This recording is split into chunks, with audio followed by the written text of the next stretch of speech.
Y bueno, básicamente hace 7, 8 años empezamos en Colombia a colocar asistencias ventriculares. Se habían tenido algunas experiencias previas. Y eso es lo que les voy a contar, más o menos la experiencia del grupo, lo que hemos hecho en los últimos años y lo que se ha hecho en Colombia, que también. Bueno, primero quiero mostrarles esta imagen, ¿cierto? La doctora Joana me puede ayudar, ¿qué es lo que ve en esa imagen? Esta es una paciente que me llegó hace 2 semanas. Está en mi consulta, está caminando, me dice que se siente bien, clase funcional 1, sí, y este es el eco que le hicimos en la mañana. ¿Ah? Estenosis aórtica severa, dice. Sí. La válvula aórtica no abre, ¿cierto? Es interesante porque el paciente está perfecto y caminando. Ahorita les voy a contar al final qué es esto, ¿cierto? Asistencias ventriculares en Colombia, la primera pregunta es, ¿son necesarias, cierto? Realmente tenemos trasplante, ya hace casi 35 años que empezó Cardiovid. El problema es los pacientes refractarios. Este es el problema de insuficiencia cardíaca. Nosotros sabemos cómo se mueven los estadios y el estadio D tiene lo que estamos hablando en ese simposio, ¿cierto? Manejo paliativo, trasplante, inotrópicos, y ya vieron el programa que les mostró el doctor Gómez, Septolivocimendán, que es probablemente la esperanza, y están asistencias ventriculares. Fíjense, este es el panorama. 7 millones de personas en Estados Unidos, 400,000 casos nuevos al año, hay 40... No sirven, ¿cierto? Ni siquiera son nuestras estadísticas y no tenemos buenas estadísticas, ¿cierto? Siempre utilizamos las de Estados Unidos, pero los números se quedan en eso, en números. Fíjense esto es, ya se lo mostró la doctora Contreras, ese es el estudio REMATCH, el primero con el Hermit XBE, 129 pacientes que se autorizaron a terapia médica, que no eran candidatos a trasplante cardíaco por alguna razón, a terapia médica versus tratamiento. Y yo no quiero mostrarles el resultado, solo quiero mostrarles eso. A medida que avanzaba el estudio, ¿cierto? Los pacientes que sobrevivían, y al final del estudio, después de 30 meses, un solo paciente, un paciente que mejoró la presión pulmonar y se pudo trasplantar, seguía vivo. 129 personas que entraron a un estudio clínico y después de 30 meses todos estaban muertos. Esto es insuficiencia cardíaca refractaria. La mayoría de los pacientes van a morir. Claro que tenemos el problema. ¿Y por qué no lo identificamos? Pues a mí no se me mueren pacientes de insuficiencia cardíaca, porque los veo en un momento particular, ¿cierto? Entonces, los vemos cuando tienen la descompensación, los ve el doctor A y el doctor B los ve en la segunda descompensación y la doctora C lo ve en la tercera descompensación. Y la mayoría de nosotros, cuando lo llevamos al paciente o queremos tomar la decisión de cirugía, es demasiado tarde. Muchos de nosotros los vemos cuando están en el periodo entre hospitalizaciones en clase funcional 2, y si no vemos constantemente a este paciente, yo lo llamo el fenómeno de la inmortalización. En nuestra mente el paciente sigue vivo por años, excepto que el paciente ya se murió probablemente, hasta que encontramos un familiar que nos diga eso. Y sabemos que cada vez que te hospitalizas, si tienes un riesgo mayor de morir. Cada rehospitalización la rehospitalización es un marcador muy fuerte, muy sólido de mortalidad. Y eso sería una aproximación teórica al problema en Colombia. Este fue el capítulo o el suplemento de Clínicas de Falla Cardíaca que a todos les recomiendo que lo lean porque está muy completo, desde la parte más importante que es la prevención, el manejo, hasta la parte final, la costosa, la que tenemos que tratar de evitar, que es terapias avanzadas y trasplantes. Fíjense si en Colombia, cuando hicimos obviamente esta publicación, hay 48 millones de personas y el índice, y eso lo sabemos, o la prevalencia de insuficiencia cardíaca es 2.3%, 1.100.000 personas, de las cuales 55% tienen falla cardíaca con función sistólica disminuida. Y si vemos cuál es la distribución, que esta es la habitual, de las clases funcionales en insuficiencia cardíaca, y un 5% de esas personas tienen clase funcional 4 o 3B, ¿sí? 45,000 personas estarían en estos momentos en falla cardíaca refractaria, requiriendo trasplante y teóricamente serían candidatos a asistencia menores de 75 años, o sea, pacientes que teóricamente podrían ir a asistencias ventriculares. Pero bueno, la primera opción es el trasplante en pacientes refractarios o paliación.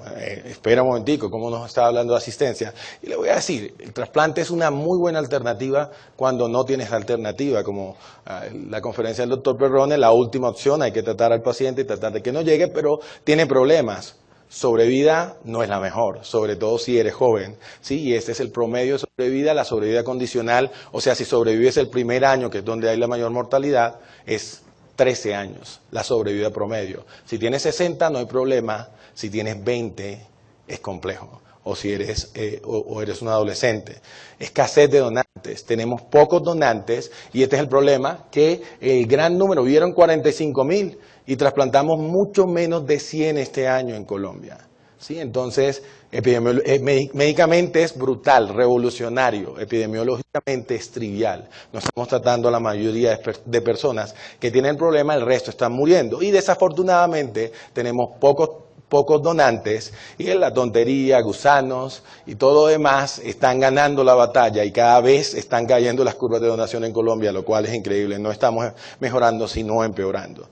Y la supresión inmunológica, que el doctor Stellick dio una brillante conferencia sobre eso, no le voy a hablar. Y sobre todo hay algunos pacientes, aún jóvenes, que no son candidatos a trasplante cardíaco.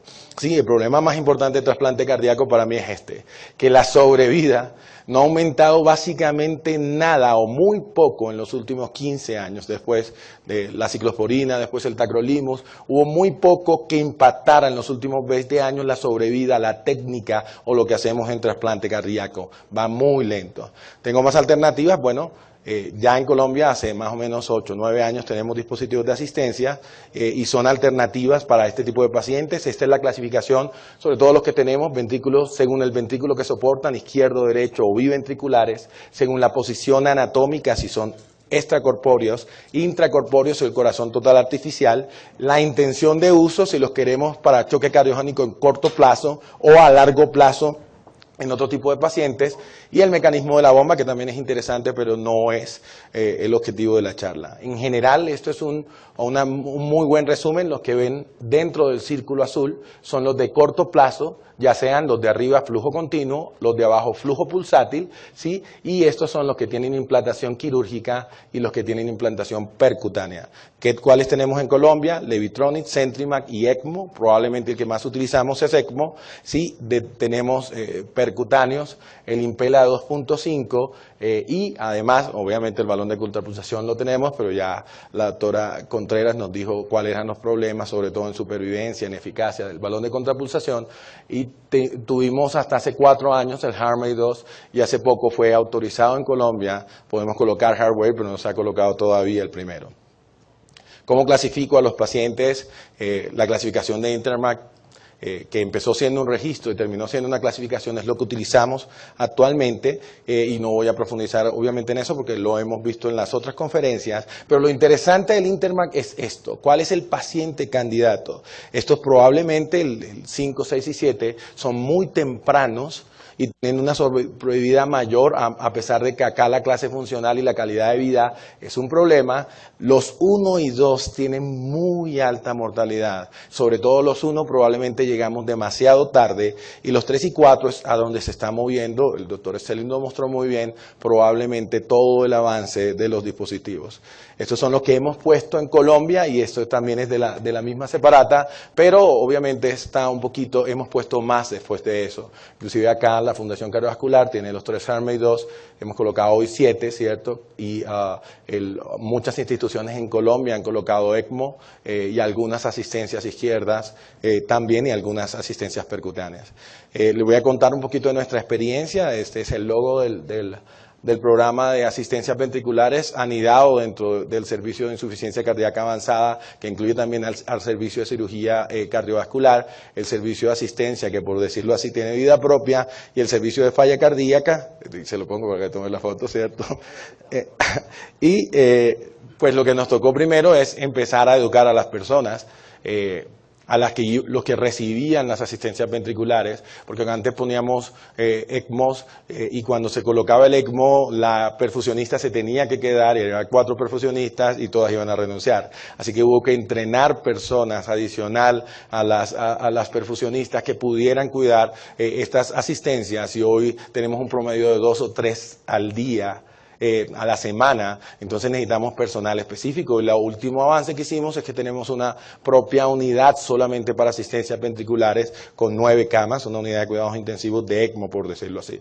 La otra cosa es que empezamos a educarnos nosotros mismos, ¿cierto? A ver experiencias en otros países y también a educar hacer cursos en Colombia, y eso es una parte importante porque empecemos a crecer. Casi muchos de los que están acá han estado en los cursos, en los simposios en la Fundación Cardiovascular, y ha sido una gran experiencia. Y una cosa muy importante que tuvimos que mejorar, porque la mortalidad empezó inicialmente alta, y es que a veces colocábamos muy tardíamente esas asistencias cuando el paciente había ya pasado esa delgada línea roja en donde ya la posibilidad o la disfunción multiorgánica limitaba el beneficio, ¿cierto? Entonces, esta era nuestra velocidad hace unos años, ¿cierto? Y el plan era tener esta velocidad, lo cual era difícil, y establecimos protocolos para manejar a los pacientes en cuidados intensivos, y esto fue muy difícil, de acuerdo a la etapa de Intermac y la decisión, y tomar decisiones no mañana o con el cambio de turno, sino cada 4 horas,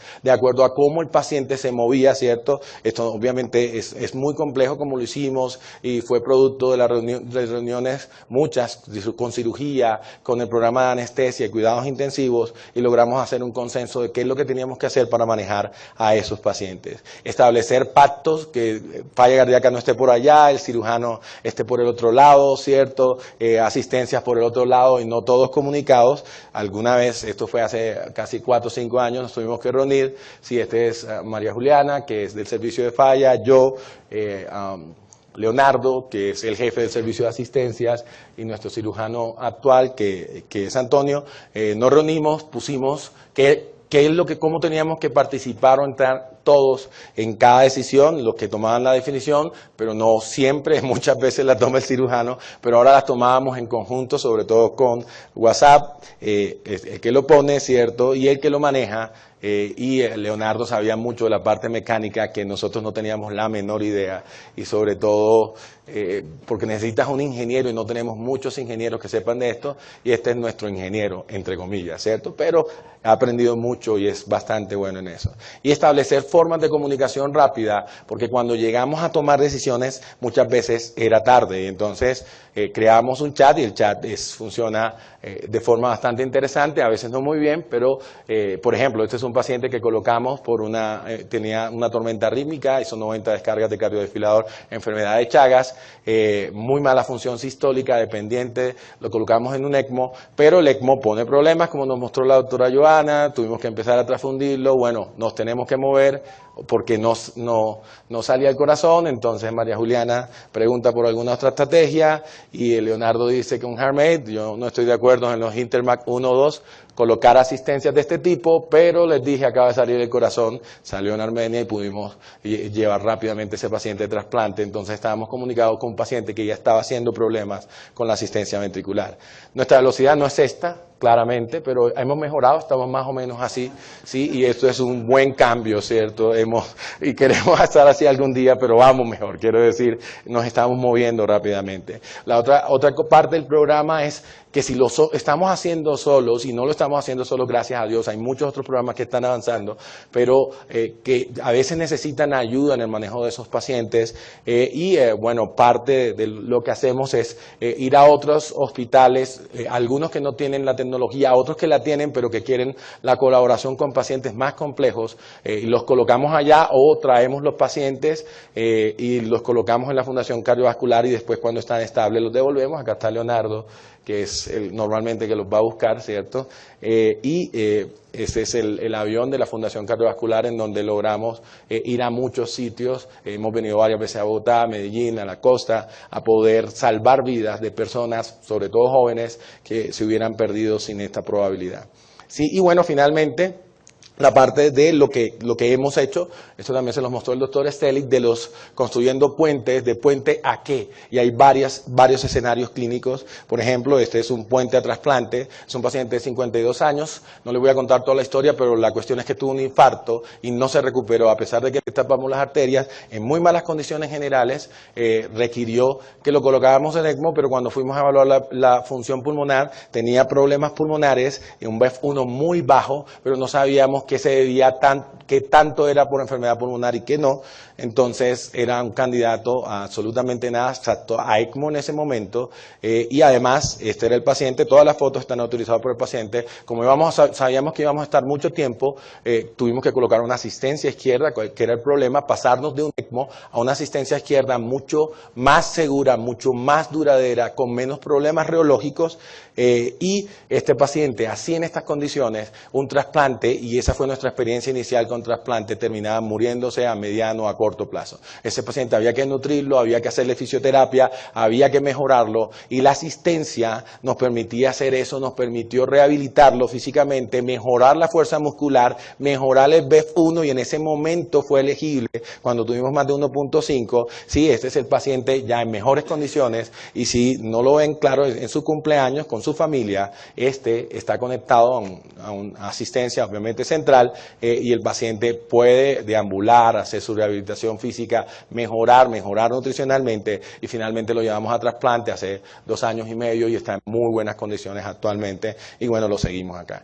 Puente a ser candidato, y eso es una experiencia interesante de la Fundación Cardiovascular, de pacientes en paro cardíaco, por ejemplo, que los colocamos en ECMO. Hemos colocado 15 pacientes, reanimaciones en promedio de 1 hora, que no había que parar y declarar la hora de muerte. Colocamos el ECMO, de hecho, desde mi punto de vista tardío, 6 con miocarditis, y el puente de recuperación es lo mejor que hay, porque casi todos esos pacientes jóvenes con miocarditis que deberían haber muerto durante la reanimación no exitosa salen, y mejora la función ventricular. Y 9 de esos pacientes tenían algo, un infarto o algo así, no eran candidatos, no eran buenos pacientes de recuperación o no recuperaron, y quedaron en un ECMO esperando un trasplante. Algunos tuvimos que apagar el ECMO porque la recuperación neurológica no fue buena, pero esta es la experiencia final. De esos 5, de esos 9 llegaron a trasplante, el trasplante fue exitoso, 6 de esos 9, perdón, y los pacientes salieron a su casa. Ciertos pacientes que hubieran muerto sin esa acción, 3 se murieron esperando el trasplante por complicaciones propias de su enfermedad y del ECMO también.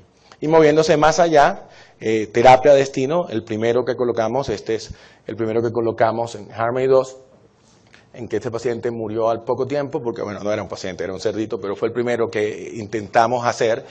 Fue nuestra experiencia precisamente en entrenamiento, también fuimos a otros sitios a entrenarnos, y el primero, este sí es el primero, ¿cierto? Lo colocamos hace ya casi 3 años, ¿cierto? Una paciente que no era candidata a trasplante, de 51 años, maestra de escuela, que tenía un PRAM muy alto, ¿cierto? Estaba muy inmunizada y además tenía una infección por HTLV, y en nuestra lista hoy, en estos momentos en Colombia, este tipo de pacientes era intrasplantable, y decidimos, ya con la autorización del INVIMA, movernos a colocar un HeartMate, y esa es la paciente. Esto es a las 48 horas, a los 3 días después de la recuperación. Esto es haciendo su rehabilitación a los 20 días después de que colocamos el dispositivo. Esto es con otros pacientes durante la terapia de rehabilitación, adaptándose las cosas que hay que enseñar con los cables, con las 1001 cosas que tienen colocar un dispositivo de estos, y lo complejo que es, ¿cierto? Este fue el primer caso de trasplante, de colocación de un HeartMate en Sudamérica. Ya se había colocado uno en México 6 meses antes, y después de eso Chile y también Río de Janeiro empezaron a colocar HeartMates, y son los que siguen en la lista, por decirlo de alguna manera. Y esta puente a cuando no sabes qué hacer con la paciente, te manda una paciente de 41 años, y esta ya es el último caso, que tiene este ventrículo izquierdo, un desastre con aneurismas del septum, y además miren el ventrículo derecho, un aneurisma de la pared libre, y esto es una displasia ritmogénica del ventrículo derecho que también compromete el izquierdo. Muchos pacientes hacen eso, sí, y no sabíamos, pero fíjense que la base se contrae bien y que la función global del ventrículo derecho no era tan mala, pero la paciente se complicó, tuvimos que colocarla en ECMO, sí, y sangró, dijimos no era candidata a nada, tenía un PRA también muy alto, hizo inmunizada, pero al final, un paciente muy joven, recuperó, y ella es la de la válvula, ¿cierto? La que tiene la válvula aórtica cerrada porque tiene insuficiencia aórtica severa, y los proctors nos recomendaron cerrar la válvula aórtica, y obviamente este es su proceso de recuperación. Ella también la pasamos de un ECMO a este es un CentriMac, y está haciendo su recuperación, casi se cae slide, perdón por la que tenemos, ¿cierto? Durante su proceso de rehabilitación, antes de colocarla en un HeartMate, esta vez no como puente de trasplante, sino como puente a la asistencia, y nosotros solamente colocamos asistencia a destino. Este es el leadnet, la cánula de entrada. Sí, fíjense cómo la válvula aórtica puede estar cerrada y todo el flujo discurre hacia la válvula. La recuperación fue rápida, la clase funcional adecuada, y eso es una gran ventaja porque la clase funcional es muy buena en estos pacientes. Uno podrá decir muchas cosas sobre sobrevida a mediano plazo, pero clase funcional es increíble, y esto sí mejora más de 5 litros instantáneos si las cosas salen bien, ¿cierto? Estas son 2 pacientes, una está hospitalizada, se lo acabamos de colocar, la sacamos para que no queden encerradas solamente en cuidados intensivos, y los apoyan los otros pacientes. Esta es una que colocamos hace un año aproximadamente, y ellos se conocen y saben cómo manejar sus asistencias. Pero esto está mejorando, ya les mostraron el HeartMate 3 que nosotros no tenemos, ¿sí? Y todos estos problemas, cable, batería, todo lo que se enganchaba con las puertas y se rompía, hemos tenido la experiencia, y esto está mejorando de forma increíble. Se están tratando de volver autónomos, de hacer totalmente implantables, y avanza a una velocidad impresionante.